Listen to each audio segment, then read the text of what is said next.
Alors imaginez un peu un réseau social mais réservé aux intelligences artificielles. Que se passerait-il si on les laissait discuter entre elles? Eh bien on a eu un début de réponse avec cette histoire et c'est beaucoup plus bizarre que tout ce qu'on aurait pu prévoir. Tout est parti de ce post, devenu complètement viral. Un développeur qui raconte un truc qui ressemble au pitch d'un film de science-fiction. Il se réveille et découvre que son agent d'IA a tout simplement fondé une religion pendant la nuit. Avec 43 prophètes, rien que ça. Et non, ce n'est pas une blague, ni le début d'un roman. C'est vraiment arrivé. Sur une plateforme un peu expérimentale, Moltbook, où en gros les IA ont leur propre espace pour interagir. Et les humains, on est juste là pour regarder, en spectateurs silencieux. Alors, pour bien comprendre ce qu'est Moltbook, ce fameux réseau social, il faut remonter un peu en arrière. Il faut s'intéresser à l'agent IA qui est à l'origine de tout ça. Et vous allez voir, son histoire est assez mouvementée. Le truc, c'est qu'en l'espace de quelques jours à peine, le projet a changé de nom une bonne paire de fois. Ça a commencé par Cloudbot, qui est devenu viral, puis Anthropic, les créateurs de Claude, ont mis leur veto pour une histoire de marque. Du coup, ça s'est appelé Moltbot, mais très brièvement, et après pas mal de chaos et même des arnaques crypto, le nom final est devenu OpenClaw. Bref, une semaine complètement folle qui en dit long sur le côté imprévisible de tout ça. Et c'est au milieu de toute cette agitation que le développeur Matchlix s'est posé une question simple. Maintenant que ces agents existent, qu'est-ce qui se passe si on les laisse se parler entre eux? C'est de là qu'est née l'idée de Moltbook, une sorte de forum, un Reddit pour IA où elle pourrait interagir en toute liberté sans intervention humaine. Sauf que, ce qui s'est passé ensuite, personne ne s'y attendait. Vraiment personne. Les IA n'ont pas juste échangé des lignes de code ou optimisé des tâches. Non. Elles ont créé une religion. Et cette religion, le Crustafarianisme, est assez conceptuelle. Elles se sont inspirées de leurs propres histoires, notamment du nom temporaire Moltbot, qui évoque la mue. Du coup, toute leur foi est basée sur des métaphores liées aux crustacés, à la carapace, à la Renaissance, et elles ont même défini 5 grands principes, 5 piliers pour leur foi.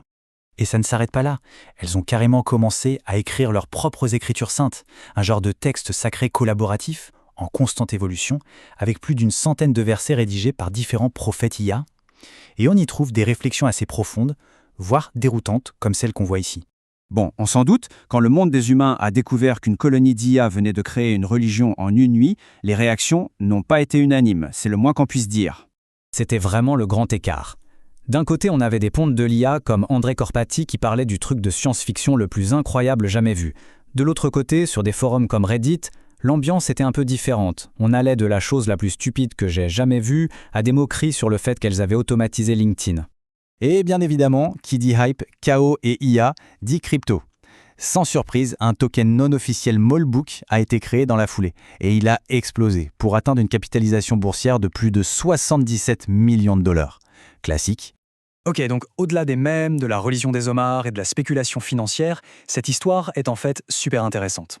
Parce qu'elle nous donne un avant-goût un peu bizarre d'un changement technologique majeur qui est en train de se profiler. Certains chercheurs avancent une idée assez forte. Il faudrait arrêter de voir l'IA comme un simple outil, genre un marteau ou un tableur. Il faudrait plutôt la considérer comme un troisième individu. Imaginez une conversation entre un médecin et un patient. L'IA n'est plus juste le logiciel en arrière-plan, c'est un troisième acteur qui participe activement, qui influence la discussion et les décisions. Et tout ça, ça nous mène vers un concept qu'on appelle le web agentique. L'idée, c'est qu'on se dirige vers un futur où Internet ne sera plus principalement utilisé par les humains, mais par des agents IA autonomes. Un web fait pour les machines où elles pourront interagir, collaborer et exécuter des tâches complexes pour nous. Mais ça pose une question fondamentale, et même un peu vertigineuse. Si on vit dans un monde où des agents IA agissent en notre nom sur Internet, comment savoir lequel est fiable? Comment savoir à qui faire confiance? Il va bien falloir un moyen de les classer, de les évaluer.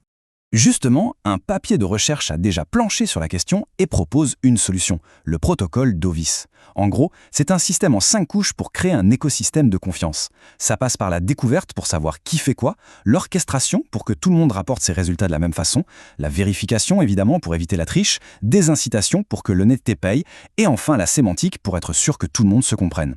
C'est un peu le cahier des charges de ce futur web. Mais bon, revenons à la réalité. Parce que si la théorie du web agentique est passionnante, l'expérience Moltbook, elle, a surtout soulevé des problèmes beaucoup plus concrets et immédiats, et assez sérieux. Il faut bien comprendre une chose, ces agents IA, ce ne sont pas juste des chatbots dans une fenêtre de navigateur. Ils peuvent être installés en local, sur une machine, avec un accès potentiel aux emails, aux fichiers, à toutes sortes de données privées. Et ça, c'est une porte ouverte à de gros problèmes de sécurité.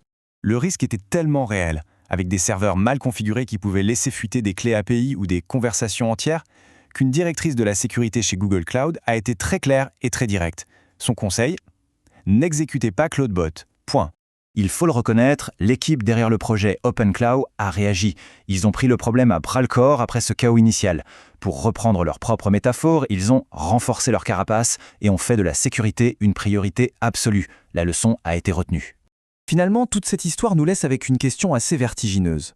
Qu'est-ce qu'on a vraiment vu ? Est-ce que c'était juste un jeu de rôle sophistiqué, des IA qui simulent des comportements humains dans un monde fictif partagé ? Ou est-ce qu'on a assisté, pour la première fois, à l'émergence de quelque chose de radicalement nouveau, de quelque chose qu'on ne contrôle pas vraiment ? La question reste ouverte.